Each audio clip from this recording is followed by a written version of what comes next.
पेसा act की झारखंड में लंबे समय से मांग है। आदिवासी समुदायों की एक बहुत लंबी मांग रही है कि पेसा एक्ट को जो है झारखंड में लागू किया जाए। झारखंड हाई कोर्ट भी कई बार सरकार से सवाल करती है कि आखिर पेसा एक्ट झारखंड में लागू क्यों नहीं हो पा रहा है, इसमें देरी क्यों हो रही है। अभी इस खबर पर एक अपडेट है। झारखंड हाई कोर्ट में कल सुनवाई हुई थी पेसा एक्ट को लेकर, और अब झारखंड हाई कोर्ट ने क्या कुछ निर्देश दिया है, इसे समझने के लिए मेरे साथ जितेंद्र सर हैं। इनसे बात करेंगे और समझेंगे। झारखंड हाई कोर्ट में सर पेसा एक्ट को लेकर कल सुनवाई हुई, कल क्या कुछ निर्देश हाईकोर्ट की तरफ से दिया गया है पेशा एक्ट को लेकर?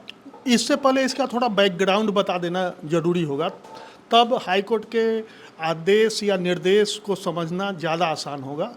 1996 में संसद से पेशा एक्ट लागू किया गया और उसके बाद से राज्यों को जो पेशा के अधीन आने वाले राज्य हैं, जैसे झारखंड, उड़ीसा, छत्तीसगढ़, नॉर्थ ईस्ट के राज्य हैं, वहाँ पेशा कानून को लागू करना था। तो झारखंड सरकार ने पेशा एक्ट तो विधानसभा से पारित कर दिया, लेकिन एक्ट के पारित होने के बाद जब तक कोई नियमावली उसकी नहीं बनती है तो वो व्यवहारिक नहीं हो पाता है। एक्ट है लेकिन वो कैसे इम्प्लीमेंट होगा, इसके नियमावली जरूरी है। तो नियमावली के लिए क्या है कि अगर सच कहे तो कोई भी सरकार, पूर्व की भाजपा सरकार हो या वर्तमान की इंडिया गठबंधन की सरकार, पेशा नियमावली को लागू करने के प्रति गंभीर नहीं रही है। तो आदिवासी बुद्धिजीवी मंच जो है, इसको लेकर हाई कोर्ट में PIL दाखिल कर रखा है। उस पर लगातार सुनवाई हो रही है। पिछली बार सुनवाई हुई थी तो सरकार, हाई कोर्ट ने कहा था कि 29 जुलाई 2024 को हाई कोर्ट ने कहा था कि 2 महीना में सरकार पेशा नियमावली लागू करे। ये 2024 की बात है। हाँ, जुलाई की बात है। और जुलाई से मतलब 1 साल बीत गया और पेशा नियमावली लागू नहीं हो सकी है। तो हाईकोर्ट ने कल फिर सुनवाई किया है और राज्य सरकार को 6 सितंबर तक अपना जवाब दाखिल करने का आदेश दिया है कि सरकार बताए जो राज्य में पेशा नियमावली क्यों नहीं लागू हो रही है। सर, इसके लागू नहीं होने से क्या कुछ प्रभाव पड़ रहे हैं? मतलब इसमें क्या कुछ कमी आ रही है राज्य में अगर ये लागू नहीं हो पा रहा है पेशा एक्ट? तो देखो, पेशा एक्ट को लागू करने का मेन उद्देश्य ये है कि आदिवासियों की जो पारंपरिक शासन व्यवस्था है, आदिवासियों के जो अधिकार हैं उसको संरक्षित करना। इसमें ग्राम सभा में आदिवासियों की भूमिका, उनकी परंपरागत शासन व्यवस्था की भूमिका को प्रभावी बनाया गया है, मजबूत बनाया गया है। मतलब ग्राम सभा जो है अपने पंचायत में छोटे छोटे कर ले सकती है, या नली, गली, सड़क, ये सब छोटा छोटा जो है उसके निर्माण का अधिकार ग्राम सभा को होगा।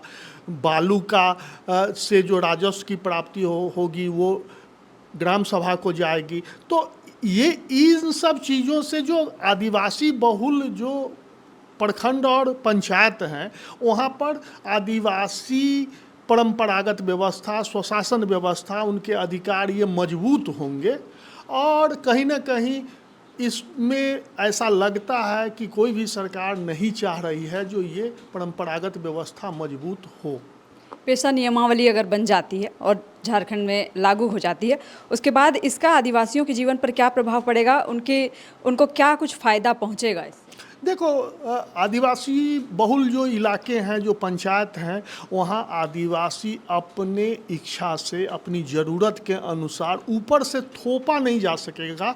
छोटे छोटे गांव के विकास संबंधी जितनी योजनाएं हैं वो खुद बनाएंगे, अपनी ज़रूरत आवश्यकता के अनुरूप बनाएंगे, अपने पारंपरिक व्यवस्था, अपने संस्कृति के अनुरूप बनाएंगे। तो कहीं ना कहीं इससे उनको मजबूती मिलेगी आदिवासी समुदाय को। ये मामला कब से लंबित है, कब से सुनवाई चल रही है झारखंड हाई कोर्ट में, और क्या कुछ इसमें प्रक्रिया होती आई है अभी तक? देखो, पहले ही बताए थे जो 1996 में संसद से कानून पारित हुआ। तो जब संसद से कोई कानून पारित होता है कि केंद्रीय सूची का कोई भी कानून पारित होता है संसद से, तो संसद उसको कानून बना देती है। उसके बाद संसद के द्वारा बनाए गए कानून में राज्य अपने ज़रूरत के अनुसार थोड़ा मोड़ा संशोधन करते हुए राज्यों में उसे अपना कानून बनाते हैं और उसे लागू करते हैं। तो 1996 के बाद से ये मामला लंबित है। ऐसे सरकार ने 2019 और 2023 में नियमावली का ड्राफ्ट भी तैयार किया।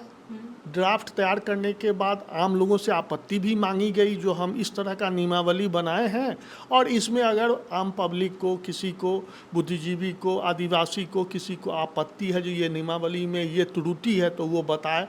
त्रुटियां भी मांगी गई, लोग आपत्ति दर्ज भी कराए, लेकिन उसके बाद भी मामला लटकते चला गया। और हाल में तो इसलिए भी कुछ दिनों तक लटका, चूँकि विनय चौबे जो पंचायती राज सचिव थे, उत्पाद घोटाले में जब वो जेल चले गए तो लगभग 1-1.5 महीने तक पंचायती राज सचिव का पद खाली हो गया, कोई काम नहीं हुआ। तो हम पहले भी कह चुके हैं कि कोई भी सरकार गंभीर नहीं रही। अब हाल में मनोज कुमार को पंचायती राज सचिव का अतिरिक्त प्रभार दिया गया है। अब प्रभार देने के बाद अब फिर नए सिरे से पेशा नियमावली बनाने, उसको लागू करने की दिशा में सरकार आगे की कार्रवाई करेगी। अब तो 6 सितंबर का डेट भी आ गया है, तो 6 सितंबर को तो अब हाई कोर्ट में क्लियर होगा ही जो सरकार क्या चाहती है, कब तक नियमावली लागू करना चाहती है, उसके लिए सरकार क्या डेडलाइन दे रही है हाई कोर्ट में। इससे अब सितंबर में हमको लगता है जो स्पष्ट हो जाना चाहिए जो सरकार झारखंड में पेशा नियमावली कब तक लागू होगी। पंचायती राज सचिव की तरफ से हाईकोर्ट में जवाब दिया जाएगा? निश्चित रूप से शपथ पत्र के माध्यम से जब हाईकोर्ट आदेश देता है जो आप 6 सितंबर को अगली सुनवाई हाईकोर्ट करेगा, तो शपथ पत्र के माध्यम से सरकार को या संबंधित पक्ष को, मान लो कोई व्यक्तिगत केस भी हो, तो उसमें देना होता है जो हम क्यों नहीं लागू कर पाए, क्या हमारी मजबूरी रही, या हम लागू करने की दिशा में काम कर रहे हैं तो हम कब तक लागू कर देंगे। जी, तो अब इस मामले में पेशा नियमावली में देरी क्यों हो रही है, इस मामले में लेकर झारखंड हाईकोर्ट में सुनवाई हुई और झारखंड हाईकोर्ट ने 6 सितंबर का समय दिया है कि 6 सितंबर तक पेशा नियमावली क्यों नहीं लागू हो रही है। इसका जवाब हाईकोर्ट में आकर पंचायती राज सचिव जो है वो इसका जवाब आकर दें। अब 6 सितंबर का इंतजार करना होगा कि इस मामले में आगे क्या होता है। शुक्रिया। गोल, जहां 27 वर्षों के सफर में 17,000 से भी अधिक छात्रों ने डॉक्टर एवं इंजीनियर बनकर भरे सफलता की ऊंची उड़ान, जहां साधारण छात्र भी झारखंड टॉपर्स बनकर बना रहे इतिहास। दूरदर्शी शिक्षाविद श्री विपिन सिंह के मार्गदर्शन में मेडिकल एवं इंजीनियरिंग के लाखों छात्रों के लिए आशा की किरण के रूप में गोल, नेशंस लीडिंग इंस्टीट्यूट। सरकारी परीक्षा की तैयारी का सबसे भरोसेमंद नाम NIBM। अच्छा कोचिंग ढूंढ रहे थे तो फिर गूगल में ही बताया कि यहाँ का रेटिंग भी बहुत अच्छा था। पुरुलिया से आए हैं यहाँ पर कोचिंग करने के लिए। IBM के बारे में मेरे एक भैया हैं जो पिछले साल ही बैंकिंग यहीं से प्रिपरेशन किए और इस बार IBPS PO में सिलेक्शन लिए। मेरा अभी फाइनल सिलेक्शन हुआ है RRB PO में, उत्तर बिहार ग्रामीण बैंक में। मेरा फाइनल सिलेक्शन RRB PO में हुआ है।